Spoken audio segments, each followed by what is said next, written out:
Today's sutta is called Gopaka Moggallana Sutta, M108, 108. Gopaka, go means cattle, cow. Paka means herder or herd. So it's a cow herd. In this case, terms like Gopaka is a sign of wealth. It means this person is wealthy because in those days, they measure wealth by the number of cows people have, because cows can produce a lot of useful products like milk and ghee and so on. And Moggallana is his family name. As usual, we do not know his personal name. This is his family name, like Tan, Lim, and so on. Sutta, of course, means here teaching. It goes back to the Buddha. Now, in this case, the teaching was actually given after the Buddha's passing, as we will notice. So this is a special sutta. The meaning of this title is the discourse to Gopaka Moggallana. So he was the initiator of this sutta. But there are other people who are also involved in the dialogue, and there are different stages of teachings given here. This is a Majjhima Sutta, so as you can see, it's quite long and quite important. Majjhima 108. The theme here is that the sangha is self-regulating. And the second point is not all dhyanas are praised by the Buddha, or not all meditations are praised by the Buddha. Here the word dhyana is a broad sense, meaning meditation. Basically here we have the Ānanda talking with basically two groups of people, or rather two parties. One is, of course, Gopaka Moggallana, who asks some questions, and then they are interrupted by this chief minister called Vassa. So he got his own, he's more of a politician, is Vassa. So he asks politics-related question about the Dharma. And so we have a very interesting idea here, almost a kind of a modern approach to Buddhism. Another interesting point here is that this sutta has got this rather foreboding background, rather dark background, because the war is looming. Ajatasattu is preparing for war, if you like. He's fortifying his city from on this side of the river. He's afraid that the army of King Chandapajota of Avanti will attack him. And because, as you remember, Ajatasattu killed Bimbisara, and Chandapajota was a friend of this Bimbisara. Anyway, Ajatasattu is already planning to expand his kingdom. So you can see the situation is quite tense. And the venue of the sutta is at this area is a confluence of two rivers. I think it's the Ganges and the Son, I think. So the Ānanda goes there to talk to Gopaka Moggallana. So it means that probably Gopaka Moggallana was in charge of some building projects there. And moreover, you have this chief minister, Vassa, coming to talk to Ānanda also. So you have this very tense background of looming war, all right? So you find different kinds of people asking different kind of questions to Ānanda. So let's look at the sutta now, page 103.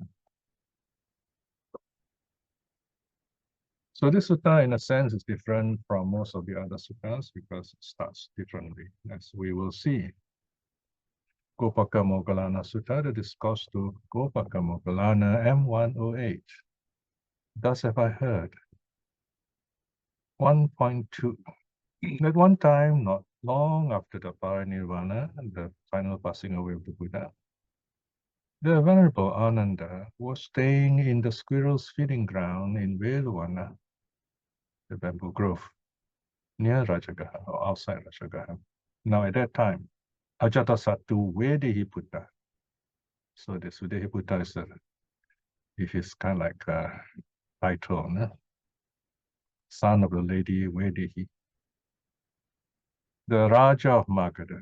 So he's the king of Magadha. So in this case, Raja means king, but always remember it's king in the Indian sense, not like the Western sense or modern style. He's an absolute monarch, very powerful.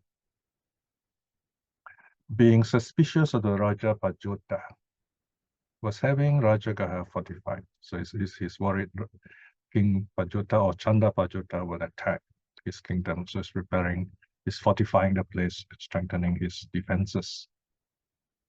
Then in the morning, the Venerable Ānanda, having dressed himself, taking rope and bow, entered Rajagaha for alms. Then it occurred to the Venerable Ānanda, it's still too early to wander for alms in Rajagaha. What now if I were to visit the Brahmin Gopaka Moggallana while he is at work? So we understand that the work starts quite early there. Yeah? This will be, it could be around 4 or 5 o'clock in the morning. All right, so it's too early to go into to collect alms. Maybe another 2 hours. So he goes and talk with this Gopaka Moggallana. Probably he's a devotee. So the Venerable Ānanda went to where the Brahmin Gopaka Moggallana was working. And the Brahmin Gopaka Moggallana saw the Venerable Ānanda coming from afar. And seeing the Venerable Ānanda, he said to him, "Come, Master Ānanda, welcome to the Master Ānanda. It's been a long time since the Venerable Ānanda found an opportunity to come here. Please sit down, Master. There is a seat prepared." The Venerable Ānanda sat down in the prepared seat. The Brahmin Gopaka Moggallana took a certain low seat and sat down at one side. So there you are. It's a very amicable situation. And you can see here, the Gopaka Moggallana is very respectful of Ānanda. Okay, let's go further now. Further down. Okay. So sitting at, so here you find a typical traditional situation. Gopaka sits down at one side. And sitting thus at one side, the Brahmin Gopaka Moggallana said this to the Venerable Ānanda. Master Ānanda, is there a single monk who possesses all those qualities in every way as those possessed by the Master Gotama, the Arahat? Arahat means worthy or worthy one, fully awakened one.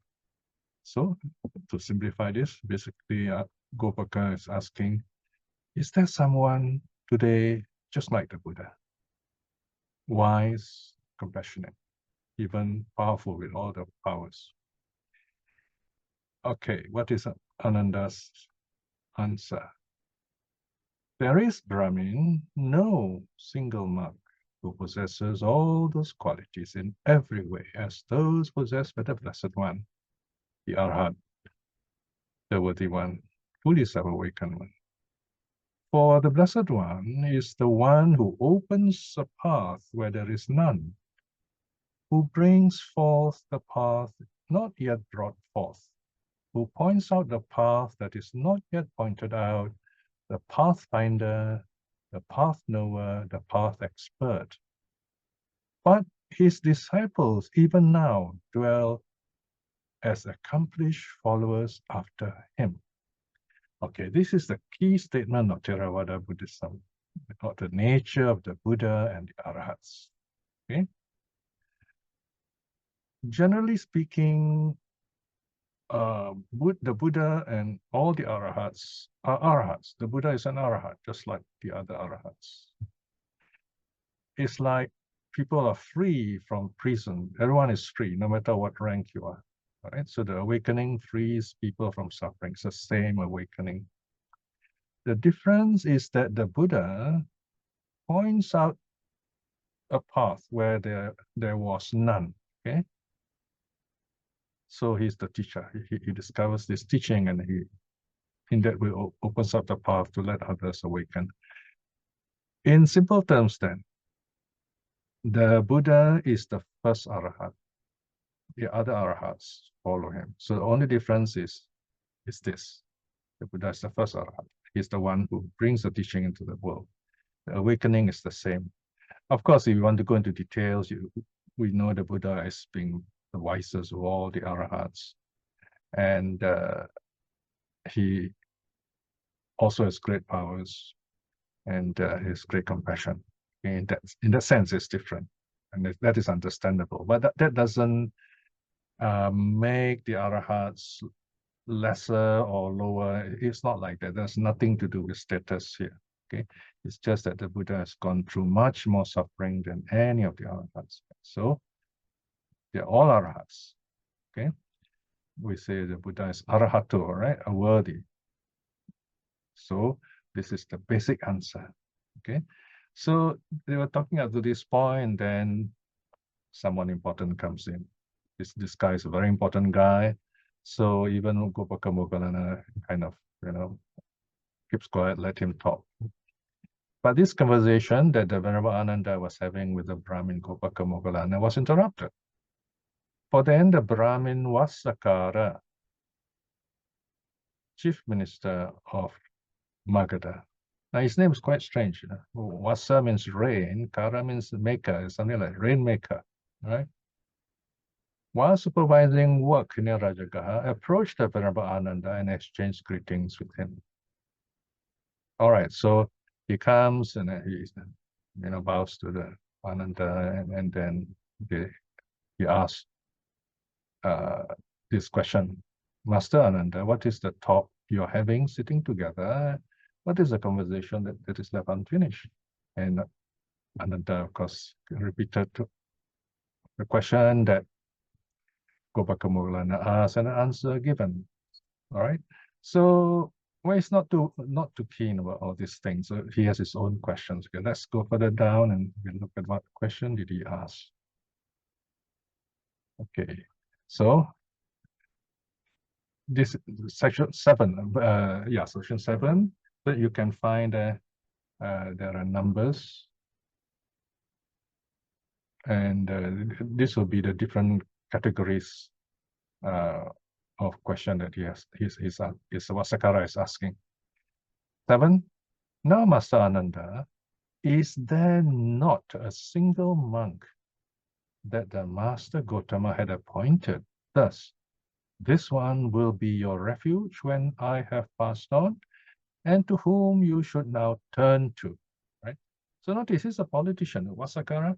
He wants to know, is there the most powerful person in the Sangha, just like in the country of the kings?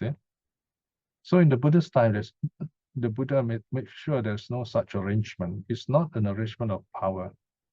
All right, the Sangha is a true democracy in a manner of speaking. All right, in fact, it's more like a republican democracy, if you like. So Ānanda answers, there is not a single monk of Brahmin that the Blessed One who knows and sees, the Arahat, the self-awakened one, had appointed. Thus, this one will be your refuge when I have passed on, and to whom you shall now turn to. All right, who is the Buddha's successor? In other words, the Buddha did not appoint any successor because the Buddha's position is not a status. He's a teacher, and he passes on the teaching to us, to the monks, and the teaching is practiced, and you carry on from there. All right, then Vasakara is not too happy, so he asks second question, but Master Ānanda, is there not a single monk chosen by the Sangha? Okay, so this time it goes on to did the Sangha, committee of the Sangha, or the Sangha by itself, other than the Buddha? That means after the Buddha's passing. Did the Sangha appoint a number of elders? Okay, so maybe there's a committee, okay, to run the Sangha. This one will be your refuge after my passing, and so on, right? So is there a committee of monks? Is there a council of monks who have all the power to run the Sangha? Again, Ānanda answers, there is no such committee appointed by a number of monks and so on, right? Then again, Vassa kāra cannot accept this. He said, wow, how does a sangha, how is a sangha governed? How can it be, systematic? How can it be properly run? So 9, but Master Ānanda, being thus without a refuge, what is the cause for your concord? So how does sangha remain orderly and peaceful? Because there's no core of power, there's no refuge, there's no kind of someone at the highest level to turn to. Ānanda replies, but we are not without refuge, Brahmin. We are with refuge.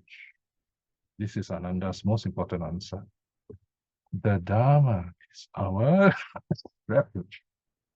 The Dharma is our refuge.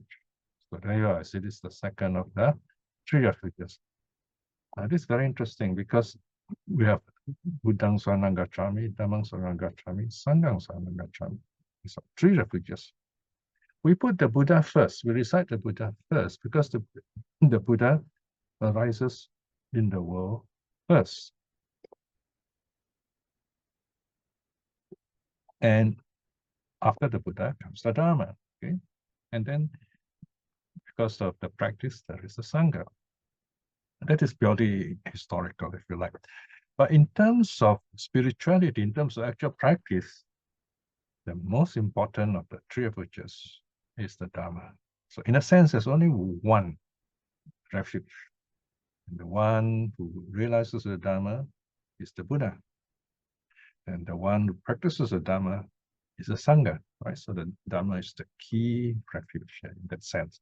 So this is what the sutta is trying to tell us, okay? Because in this, the Dharma is our refuge. We turn to the Dharma when we have difficulties. We are not sure the Dharma will guide us. So the Dharma is like a constitution, if you like, all right? So again, you find this Vassa kāra, he's not a religious man, he's not really a follower. He's just he's a powerful minister. Later, he actually becomes a spy later on, and he will interpret the enemy lines, the lichavis, I think, and he pretends that he fell out with the king, and he joins the other side. Over a few years, then he's caused dissent. The lichavis begin to quarrel, and the kingdom became weak, and that's when Ajatasattu conquered the lichavis. All right, so coming back to the sutta, Vassa kāra is perplexed. 10. Now, Master Ānanda, on being asked, is there Master Ānanda not a single monk, that is Master God? So here, let me summarize. So he repeats the whole question and said, no, I asked you, is there a single monk? You said no. No single monk is appointed. I asked, is there a committee? Is there a council appointed? You also said no such council. All right. So then, okay, let's go further down below. Let's go some more after. Yeah. So then, number 3. But Master Gotama, being thus asked, without such a refuge, what is the cause for concord? You answer, the Dharma is our refuge. But Master Ānanda, what does this statement mean? So here he doesn't understand, okay, the last remark. The Dharma is our refuge. What does this mean? Okay, so it is a very interesting way of teaching. You have this narrative, and then the question is asked, and then the key sentence is asked again, and Ānanda is going to explain. Okay, all right. So this is Ānanda's answer. 11. There is Brahmin, the cause of training. There you are. This is the path, the Eightfold Path, the cause of training. For the monks, prescribed, that is the Pātimokkha, monastic code laid down by the Blessed One, who knows and sees the Arahat, the fully self-awakened one. On an Uposatha or observance day, this is full moon, new moon day, those of us who live in dependence on the one and same village and feel all assembled as one, having assembled, we ask of one another regarding what has happened, right? So on full moon days, we gather together, right? And this later on in the West became what's called Sabbath day. Okay, so they have confession and so on. And the sangha has this piece of confession 2,500 years ago, long before the modern religions have arisen. So these monks will gather together in the main monastery, meaning this monastery, all those monks who go around arms round in the villages and towns nearby, they will gather in this main monastery, and then they of course talk to each other. And most important is that they will do confession to kind of acknowledge those smaller offenses they have done, so that they can get together and listen to the Pātimokkha in a very spiritual and liberating way. So in this sense, this is the meaning, yeah? How the Dharma is the refuge. If any of the monks were to say that he has committed any offense or transgression, we will deal with him in accordance with the Dharma as training rule and teaching. So Dharma here means both training rule, the Vinaya training rule, as well as the Dharma teaching. The law and the spirit of the law, in accordance with the way we have been instructed. So the Buddha is still with them, in other words. Right? So this is the meaning of practicing renunciation as a sangha, right? Okay, so let's see what happens now. Let's go further down. 12. Right. So again, Vasakara does not understand. Okay, he's a man of the world, he's a politician. So he repeats everything. He says, okay, I asked you this question, 1, 2, 3, and then this is what you answered. So let's just step time, we go down to what the question he asked. Let's go to the end of 12. Go down some more. Yeah. So he says, okay, you say the monks dwell in dependence on one another. What does this mean? Well, what do you mean they dwell in dependence on the Dharma, rather? Huh? What does it mean? Depend on the Dharma. Okay, so now Ānanda gives a long answer, 10 points. So the 10 qualities that inspire faith. I'm reading 13 now. There are Brahmins, 10 qualities that inspire faith that have been pointed out by the Blessed One, the one who sees and knows, the Arahant, the fully awakened one. In whomever these qualities are found, it is him that we now honor, respect, esteem, venerate, and having honored and respected, dwell in dependence on. What are the 10? So here, someone who has these 10 qualities is the one who is something like who's looked up to as a leader, not because of position, but because of this person's spiritual qualities. Okay. All right. So before I go on to these points, we will take a short break. All right. Now we'll look at the 10 qualities inspiring faith. So these are the qualities that a leader, a true Dharma leader, Sangha leader will have. Right? So number 1, I will read it is like a template, so the structure is more or less the same. So where it repeats, I will not mention it. I will just summarize. Here, just a minute. Give me a small typo. It's number 14. It's a full stop instead of a comma. Here, Brahmin, among is morally virtuous, sila. What does that mean? He dwells restrained by the restraints of the Pātimokkha, follows the monastic rules, accomplished in conduct and resort. That means his behavior is in keeping with the rules, and he doesn't go to the wrong places where renunciants, where monks and nuns should not go. Seeing danger even in the smallest fault. So even when it's not certain whether this is be done or not, he will not do it. So he trains himself in the course of training. So this is the first one, right? The training rules that he has undertaken. Number two, he's deeply learned, Bahus Sutta, right?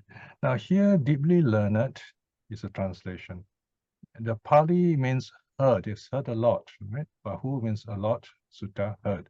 Because in Buddha's time, to learn is to listen. And nowadays, you also read and you watch videos, things like that. So it's included, more inclusive. In other words, deeply learned in the Dharma. We're not talking about worldly learning here, although it can be useful.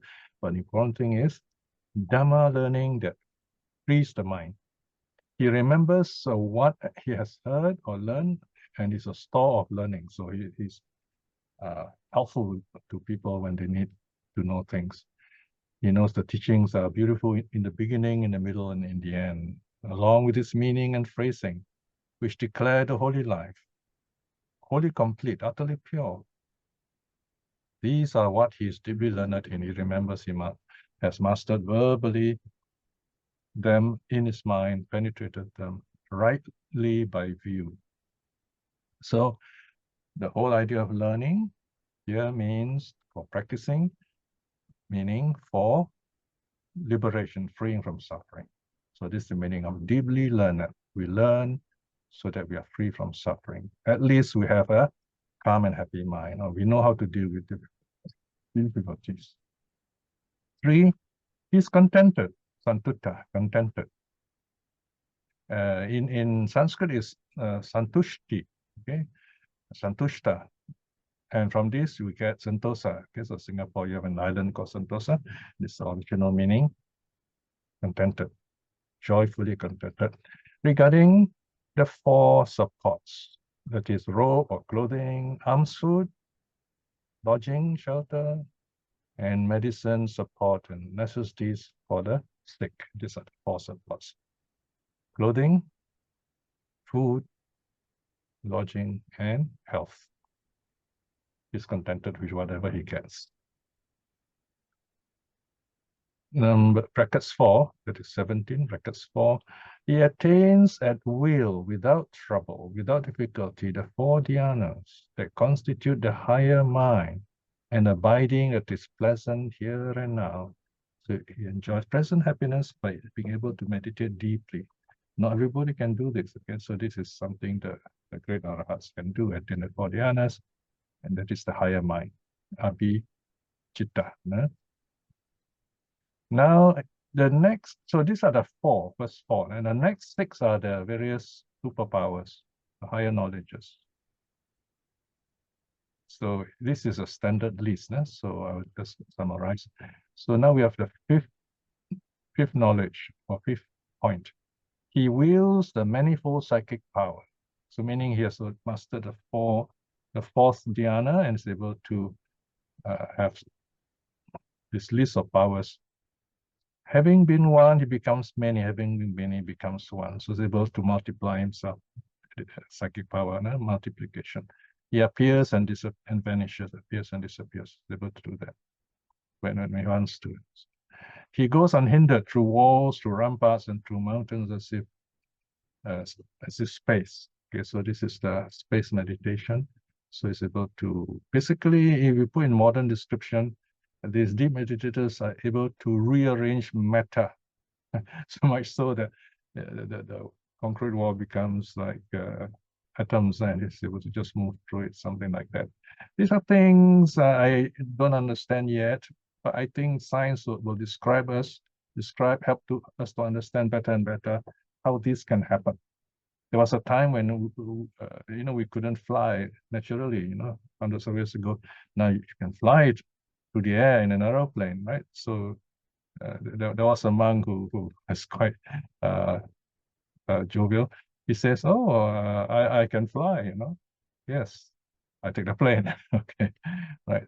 So what we see as a miracle in the past is not so today because modern science can create those abilities, something like that. Okay, of course not.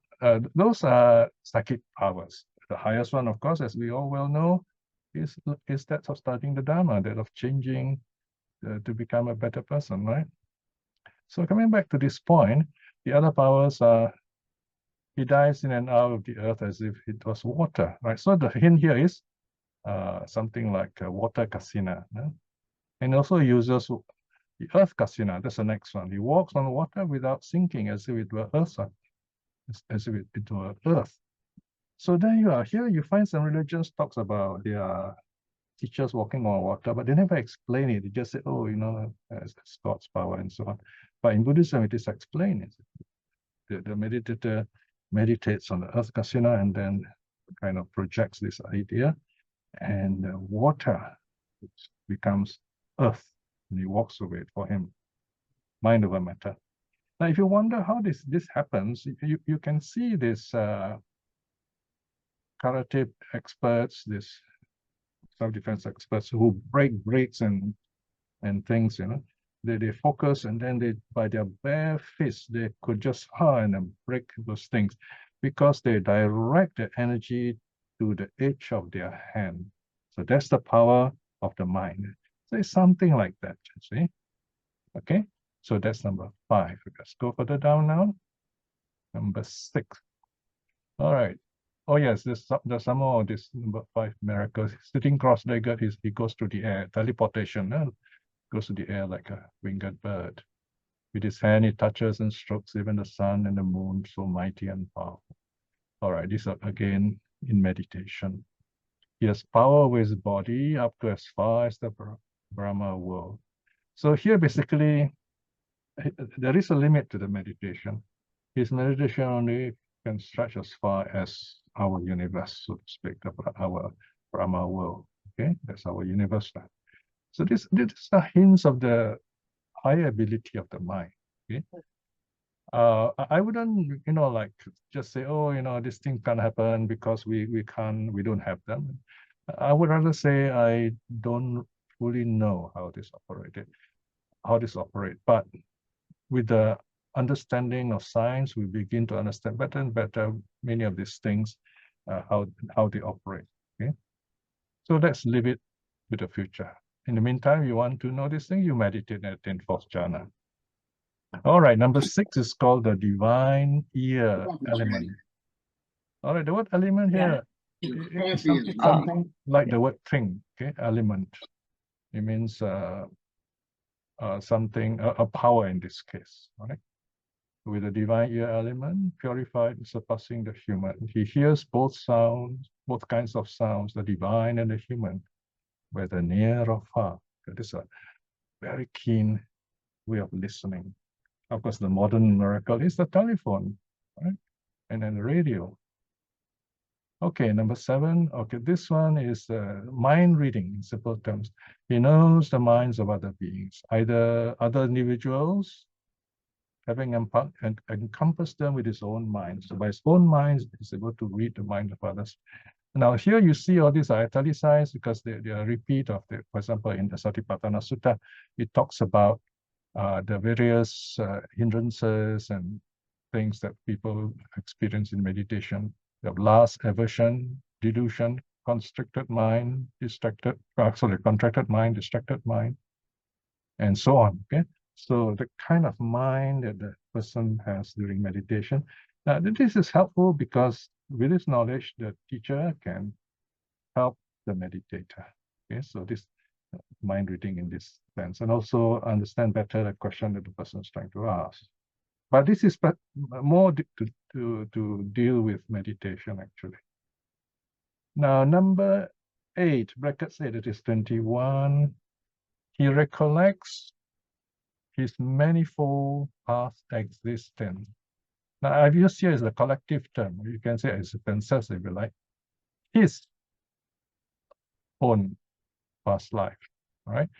So that is to say 1 birth, 2 birth, 3 birth, and so on, up to hundreds and thousands of births. He knows, okay, in the past life, what he was, what happened to him, and so on. So he recalls his past life. That's how the Buddha is able to tell Jataka stories. He recalls his own past life. So this is power number 8.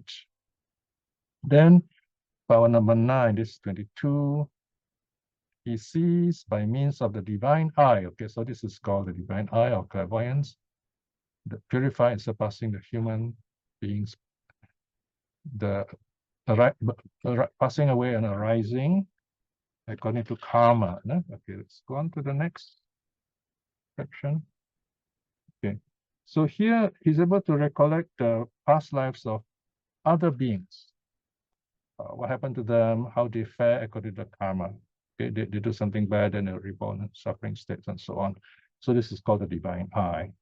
Okay, and number 10, this 1 to 9, they're not said to be liberating knowledges. Number 10 is the liberating knowledge. Okay, in other words, 1 to 9 may be attained by someone who's not an arhat. It's possible, or even not a Buddhist. They can recall past lives, for example, but not number 10. Number 10 is a special one. By realizing for himself through direct knowledge, awakening, that is, right here and now, with the destruction of the mental influxes, overcoming a desire, wrong views, existence, and ignorance. He attains and dwells in influx-free freedom of mind, freedom by wisdom. This refers to arahathood, right? So the mind is free from all the hindrances, and the person is free through understanding of true reality. There's no more rebirth, no more suffering. So this is the arahat. So this 10 is the most important power. So these are the 10 qualities. This Ānanda.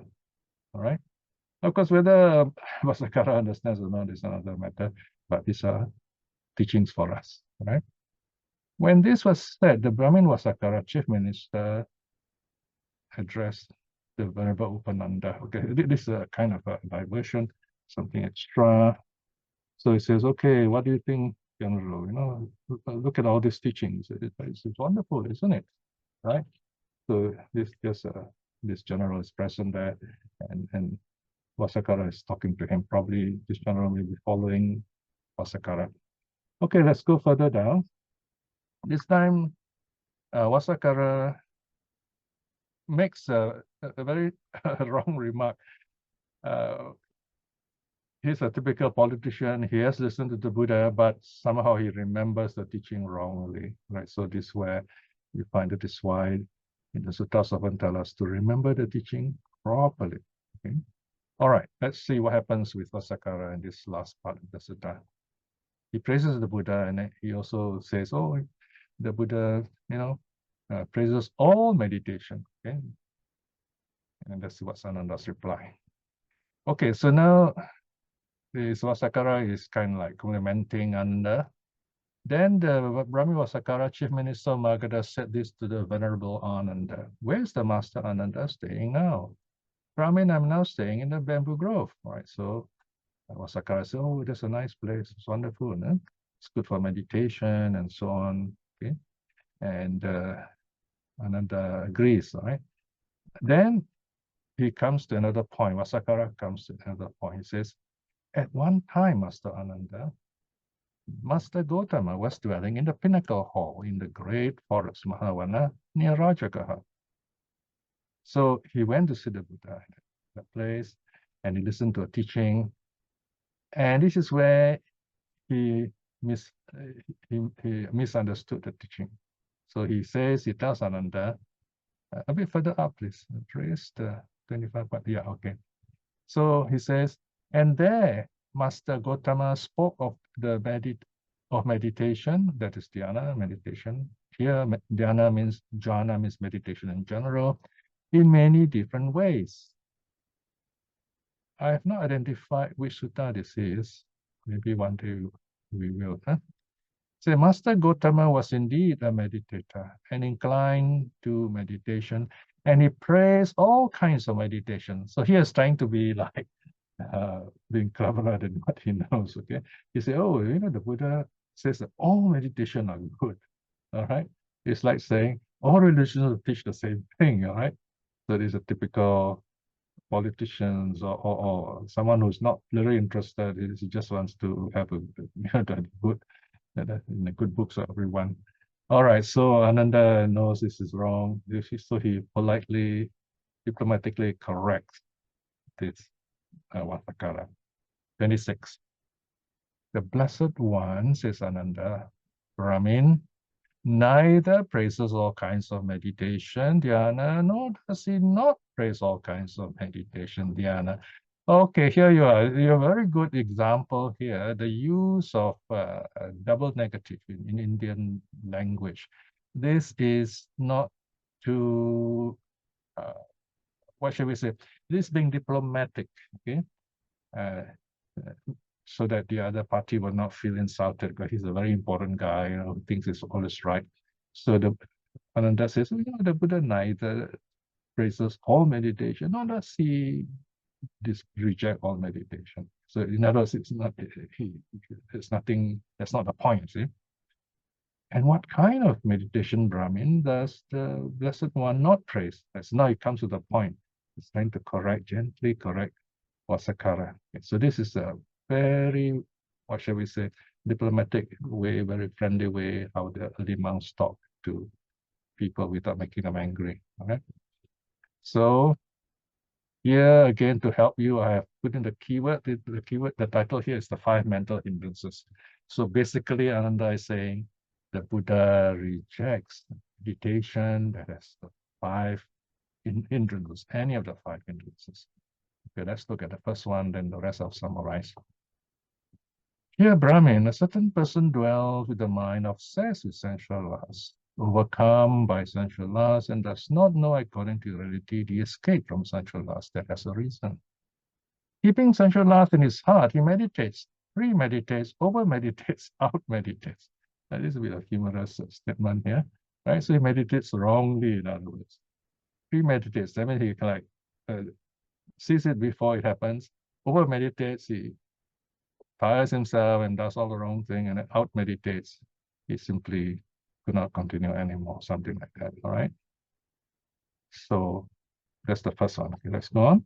Number 2, with the steering of initial application and sustained application, the person attains first dhyana. Okay, I have to go up some more, please. 27, go up.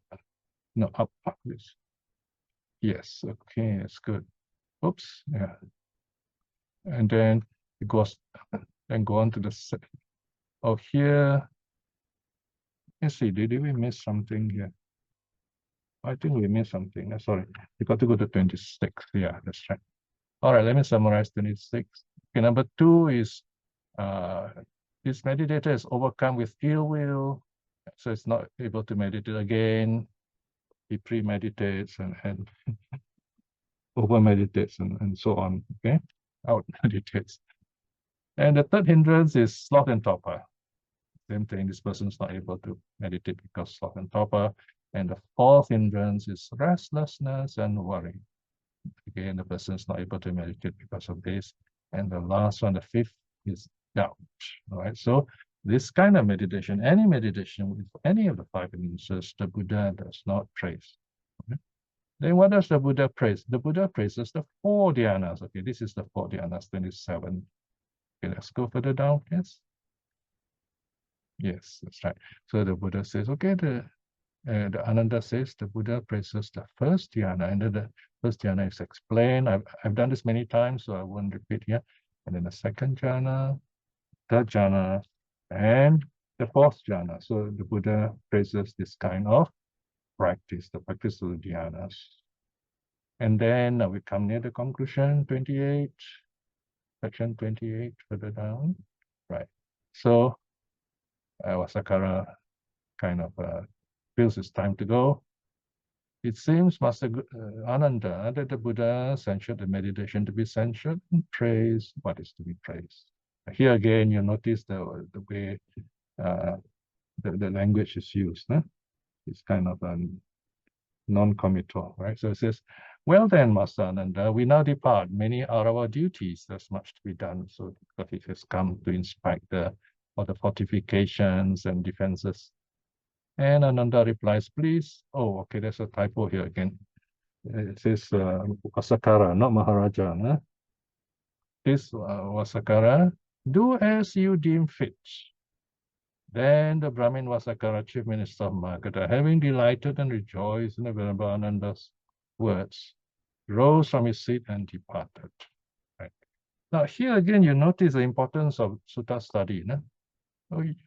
I have proofread this before, but somehow I didn't notice this, right? So because Maharaja is the king, here it is Vasakara. So the appellative here, the vocative should be changed. Corrections will be done, and the corrected version will be posted again. All right. Then, not long after the Brahmin Vasakara, chief minister of Magadha, had left, the Brahmin Gopaka Moggallana said this to the Venerable Ānanda. All right, so now Gopaka is saying, all right, we were interrupted just now, so I asked you the question.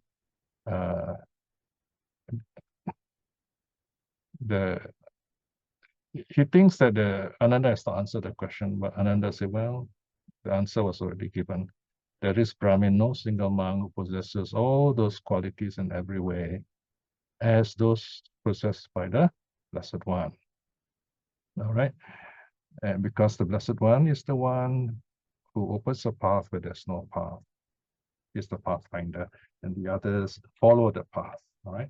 So this is found in a number of suttas, such as the Pavarana Sutta, the Sambuddha Sutta, and so on, where the Buddha is shown to be the founder, the discoverer of the path, and the arahats, the other arahats are the Anubuddha, follows the Buddha. So sadhu is the end of sutta here. Thank you, Piya, for the teaching. Now we go to our Q&A. Sister Aisin will take over the class. Sister Aisin, please. Thank you. Yes, Sister Rana. Thank you, Brother Piya, for the teaching. Okay. At the moment, there's no question in the chat box, Brother Piya. Any brother and sister would like to ask questions verbally, you can do so. Yes. Thank you. Brother Piya, I have a question. Yes, go on. Yeah. Hope you're well, Brother Piya, first of all. Yes, sir. My question is that what does it mean when we say in the meditation that I accept myself just as I am, and we accept others unconditionally as well? Starting with yourself, what does it really mean to accept yourself? Right. Okay, that's an important question. To accept ourselves as I am is for the moment. Because when we don't accept ourselves, then that is delusion as well as ignorance. Then our meditation may be affected. For example, if you're angry, you say, oh, I'm not angry, right? So if you're angry, you say, yes, I am angry. You find anger is half gone. Anger is the easiest to get rid of. When you accept it, it goes away, right? And the delusion is the most difficult to overcome because we don't even know it's there. So to know yourself is to know your mental state and accept it, and it's like you stand aside. There's no self here. You look at yourself, so to speak, and you say, "Wow, this state of mind is not good, right?" And I have to. Why is it like this? So you apply the Four Noble Truth, problem-solving formula.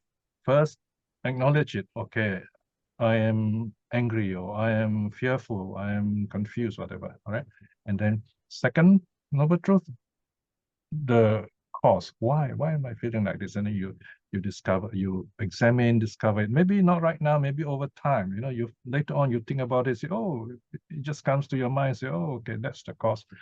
And then you work on the solution. That's truth number 3. All right, and then you're happy. That's truth number 4. So there you are, you know yourself. That's one way. No? And then the other one is, what is the second part you mentioned just now? What does it mean when we extend it to others, the unconditional acceptance of others? All right, okay. We begin where people are. You don't go up to people and say, okay, this is what I expect you to be. I mean, it doesn't work that way. When you come to a person, you say, hi, how are you? Notice we say, how are you? All right. That's because we want to find out the state of mind of this person. And the way the person answers will give us some clues on how we should talk to this person. The person will say, oh, I'm okay. All right. So he's friendly enough, or maybe you notice he's a little angry, right? So you begin to understand the person better, and you have to begin there. Accept that person as he is, warts and all, as someone says, all right? So by accepting this person as he is, you don't hate this person. Of course, you don't, for example, say, okay, I think you are saying all the bad things, I'm not going to talk to you. We don't talk like that. We know, okay, this person is like that, there's some issues, there are always some conditions behind this person's difficulties. So we understand this person better, maybe at the right time, when this person asks for teachings, we might be able to teach something, or you might be able to share a happy reflection with this person, so this person understands better. Or maybe this person sees you as a dear friend, someone who is comforting and sincere and non-judgmental and wise, and this person will come to you and say, you know, I have something to share with you. That's the part which is not easy, because you become responsible. This person is going to tell you a very intimate part of his or her life, and you're supposed to give advice, and that's the difficult part, you know. And if you don't give advice, it's not going to be very helpful. So it's quite not an easy thing to do, all right? So we have to say the right things. So this is why knowing certain teachings on self-reliance is very important. We can't give, you know, a Buddhist teacher is not in the habit of telling you, okay, you can do this, you can't do that, you can break this precept, you can't break that precept. There's no such thing. Never ask a teacher, it's not fair to ask a teacher, can I kill or whatever, you know. Killing is wrong, isn't it? So the point is, the precept is broken by us. So you got to know yourself. It happens or it doesn't happen, and then why did it happen? And then understand the conditions, correct the wrong conditions, promote the right conditions. The teacher only tells you, the teacher helps you to define the precepts more clearly, helps you to understand the hindrances better, help you to practice meditation like that. So it doesn't tell you what to do. Not like in other religions, this is what you should do, A, B, C, D, like that. Except in very practical steps in meditation, maybe. Right? But even then, we listen to the instructions, and then we practice ourselves, then we adjust things. That's called the middle way. Middle way means you adjust the practice so that you get to the right path. Okay? So I hope that's clear enough for the moment. Yeah. Okay. I let it settle, Brother Piya. Thank you. Yeah. Thank you. You can rewind the tape and listen again if you need to. Yes, right. Any other question? Got about 1 or 2 minutes more. And I'm very happy Ratna chose this sutta, and so these are all the sutta which are very useful. Yeah. You know, I have translated thousands of suttas. It's very hard. One of the questions I find difficult to answer is how to choose a sutta to teach you. There's so many, you know. So you've got to know your mind and what you need. But if you choose, yeah, that's easier for us. Hi, Brother Piya. Yes. Lucky here. Can I ask you a question? Yeah, sure. Regarding the 10 qualities mentioned in the sutta, Mm-hmm. are there any of Buddha's disciples who have actually achieved all these 10 qualities? Oh yes, the arahats. The 80 great arahats, the 80 great elders, you know, the first 80 elders, arahats in the Buddha's time. Yeah, most. So they have all these 10 qualities. Exactly. So that means they are the one who can be seen as a refuge by us. No. This is in the sangha. They are sangha leaders. The sangha members will look up to them. This is a monastic situation. Because we don't know, as lay people, we don't know whether someone can read the mind, someone has all these powers or not, right? Yeah. So here, the monks will look up to this kind of monk in the sangha. However, there is one more condition, that is seniority in terms of years in the sangha.